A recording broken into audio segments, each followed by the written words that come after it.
அயகூனல் முஃமினு பகீலா, ஒரு முஃமின் கஞ்சத்தனம் உள்ளவராக இருக்கேமா? அடிப்படையில் இருக்கலாம். எச்சி கையால காலம் திரட்டாதவர்கள் சொல்றோமே, அப்படி யாருமே என்ன செய்யலாம்? இருக்கலாம். எந்த ஒரு விஷயத்துக்காக இருந்தாலும் செலவழிக்கக்கூடிய தனவந்தராக சதகா செய்கிற ஒரு நல்ல மனிதனாக அவர் இருப்பார். சிலர் இருக்கிறாங்க, அவருடைய பணம் சில நேரத்தில் அவருடைய மனைவிக்கும் பிரயோசனம் இல்லை, அவங்களுடைய பிள்ளைக்கும் பிரயோசனம் இல்லை, அவங்களோட குடும்பத்துக்கும் பிரயோசனம் இல்லை, பொது இடங்களுக்கும் பிரயோசனம் இல்லை. சல்லியை வச்சு அக்கவுண்ட்ல பார்த்து பார்த்து இவ்வளவு இருக்குது சல்லி, கோடிக்கணக்கில் இருக்குது சொல்லி ஏற்ப முற்றத்தை தவிர சில மனிதர்களிடத்திலே அந்த பணம் சில நேரம் அவருக்கே பிரயோசனம் இல்லை. இவரை பார்த்து நான் சொல்கிறது பகீர், கஞ்சத்தனம் உள்ளவர். அவரை பற்றி தனியாக பேசுவோம். ஸல்லல்லாஹு அலைஹி வஸல்லம் அவரிடத்திலே கேட்டார்கள், நபி தோழர் யா ரசூலல்லாஹ், ஒரு மூமின் கஞ்சத்தனம் உள்ளவராக இருப்பாரா? ஸல்லல்லாஹு அலைஹி வஸல்லம் அவர்கள் சொன்னார்கள், ஃபகால நஅம், இருப்பாங்கன்னு சொன்னாங்க. சில நேரம் இருக்கேன். மூணாவது விஷயம் கேட்டாங்க ஸல்லல்லாஹு அலைஹி வஸல்லம், அயகூனல் முஃமினு கذாபா, ஒரு மூமின் பொய்யனாக இருக்கேமா யா ரசூலல்லாஹ்? பிசினஸ்ல பொய் சொல்ல இயலாது, குடுக்கல் வாங்கல் விஷயத்துல பொய் சொல்ல இயலாது, அமானிதத்துல பொய் சொல்ல இயலாது, தன்னிடத்துல இருக்கிறன்ற வச்சுக்கொண்டு இல்ல என்று சொல்ல இயலாது. அவர் ஒரு மூமினாக இருக்க மாட்டார். ஒரு மூமின் வந்து சிலர கோழையாக இருக்கேனும் அல்லது பகீலாக இருக்கேனும், ஆனா பொய் சொல்றவராக மட்டும் இருக்கேன்.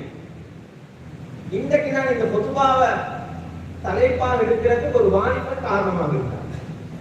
வெளியூர் வாலிபர் அவர் சந்திச்ச நேரம் அவர்கிட்ட வெளிநாட்டிலிருந்து வந்திருக்கிறார். திருப்பி போறீங்களா? வெளிநாட்டுக்கு வந்தாங்க கேட்க கேட்க எப்ப வந்து எப்ப போறேன், திருப்பி எப்ப போறேன்? அவர் சொன்னாரு, திருப்பி போற யோசிக்கிற ஐடியா ஒன்று. ஏன்? நல்ல சம்பளம், நல்ல ஒரு தொழிலே, தொழில் என்னன்னு சொல்லல, என்ன செய்யறதுக்கு அது வேற மாதிரி யோசிப்பாங்க. ஹலாலான தொழில்.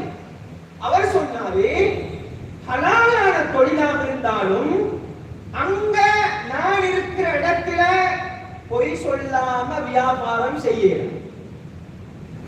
இல்லாத ஒரு டிசைன் இருப்பதாகவும் அது இன்ன ப்ராடக்ட் தான் என்று பொய்ய சொல்லித்தான் நான் விற்கணும் என்று அவர் சொன்னார். உண்மையிலே அந்த அருள் செய்யணும். ஒரு வாலிபர் அப்படிப்பட்ட உணர்வும் அப்படிப்பட்ட சின்ன எனக்கும் வரணும், எங்க எல்லாருக்கும் வரணும். எங்களோட வியாபார கொடுக்கல் வாங்கல் விஷயத்துல நம்பிக்கை, நாணயம், உண்மை இருப்போம். அத்தாஜிர் அஸ்ஸதூக், உண்மை பேசுகின்ற ஒரு வியாபாரி நாளை மறுமையிலே மகன் நபியீன வஸ்ஸித்தீகீன வஷ்ஷுஹதாஇ வஸ்ஸாலிஹீன், நபிமார்களோடு சுஹதாக்களும் இருப்பாங்க. எவ்வளவு பெரிய பாக்கியம் என்று பாருங்க. வியாபாரத்தை மட்டுமல்ல, ஒரு மூமினாக இருந்தால் அவர் உம்மா அப்பாக்கு பொய்யனாக இருக்கலாம். ஒரு மூமினாக இருந்தால் அவர் மனைவிக்கு பொய்யனாக இருக்கலாம், அல்லது கணவனுக்கு பொய்யனாக இருக்கலாம். ஒரு மூமினாக இருந்தால் தன்னுடைய எஜமானனுக்கு, தன்னுடைய பாஸுக்கு, தன்னுடைய வேலையிலே பொய்யனாக இருக்க முடியாது. ஒரு மூமினாக இருந்தால் கொடுக்கல் வாங்கல் விஷயத்துல பொய்யனாக இருக்கலாம். கடன் விஷயத்தை பாருங்க, அதுல நடக்கிற பொய் மாதிரி வேற எங்கேயுமே இல்லை. கடனை வாங்கினாலே கூடி குறி எப்படி சரி கடனை வாங்கி போறேன், கொடுக்க போனோன்னே நெஞ்சை விரிஞ்சு கொண்டு போறேன். எங்க நாங்க ஊருக்கு போறோமா, சல்லியை வச்சு கொண்டு கொடுக்க மாட்டோம். சல்லி இருக்கும், சல்லியில பண்பப்படித்தான். சல்லி இருந்தாலும் திருப்பி கொடுக்க மனசு வராது. ஆனா அதனை தான் கொடுப்பவர் தான் உண்மையான மனிதர், உண்மையான முஃமின். எனவே ஒரு முஃமின் ஒரு நாளும் பொய்யராக இருக்க முடியாது. இன்னொரு ஹதீஸ் ஸல்லல்லாஹு அலைஹி வஸல்லம் சொன்னாங்க, ரசூலுல்லாஹ் ஒரு முஃமின் விபச்சாரியாக இருக்கேமா? விபச்சாரத்துல போய் பாவம் பாருங்க. ஸல்லல்லாஹு அலைஹி வஸல்லம் சைத்தானுடைய மேலினால் சில நேரங்களில் விபச்சாரியாக மாறலாம்.